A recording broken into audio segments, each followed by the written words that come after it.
Զրույցը լինելու է ոչ քաղաքական։ Այդ ավելի զգացմունքային է, քան ստեյս։ Ամբողջ լսարանում մի հոգի կար, որին բոլորը ուշադրություն էին դարձնում։ Իսկ թվում է տղամարդը չպետք է էլի խոսա իր կնոջ մասին, իր կնոջ ներկայությամբ, թե ինքը ինչով էր յուրահատուկ։ Ասի ես բան եմ, կարիճ եմ։ Վայ, դու կարիճ ես, բայ եւ այլն այդ կարիճի հետ կապված շուտ առակա, չէ, հատուկ, չասեմ իր ձևի։ Ինձ շատ հետաքրքիր է, ինչու հենց նա։ Ինքը մտավ այդ ցեխի մեջ, այդ իր ասած սպիտակ շորերով, հրելով մեկ մեքենա ցեխից հանեցինք։ Վերջին անգամ երբ եք ձեր էմոցիաների մասին խոսել իրար հետ։ Այն ամենասկզբի այդ ռոմանտիկ այդ արտահայտությունները, այդ ամեն ինչ որ տենց հայացքից որ բան էս լինում, տենց բռնկվում ես բան, ոնց որ իրանք դրա փուլը իր տեղ ունի, բայց ինքը ոնց որ անցնում է։ Հետաքրքիր հարց եք տալ էլի, որովհետեւ մեկ-մեկ ես ինձ բռնում եմ այդ մտքի վրա,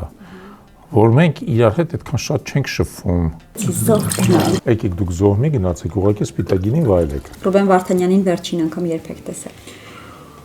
Վայ։ Ինչ է զգում կինը, երբ ամուսինը բանտարկված է։ Ինչ պիտի անեմ ես այսօր, որպեսզի ինքը կարողանա բանտից դուրս գա։ Այն մարդիկ, որոնք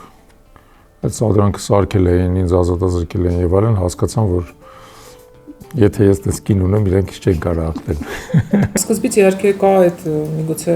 ափսոսանքը ցավը, որ գիտես որ երեխան իր ունակությունների իր հնարավորությունների սահմանափակ կլինի։ Ուշ հասկացանք դա, ինքը արդեն 4 տարեկան էր, երբ որ մենք սկսեցինք հասկանալ, որ իր մոտ աուտիզմի դրսևորումներ կան։ Այդ էմոցիաները որ կարան դրա հետ կապված լինեն, կարող խղճալ քեզ, բա ոնց կլինի, բա ինչի ես, մենք չի մեր ընտանիքը, բա մենք ինչ ենք արել։ Անիմաստ խոսակցությունը, ոչ մի բան ասենք տանը, ասենք չշեղի, ես երևի ամբողջ օրը սպորտով կզբաղվեմ։ Հաղորդման գլխավոր գործընկեր Valan Group, գործընկերներ Armenia Wine, Կտուր AM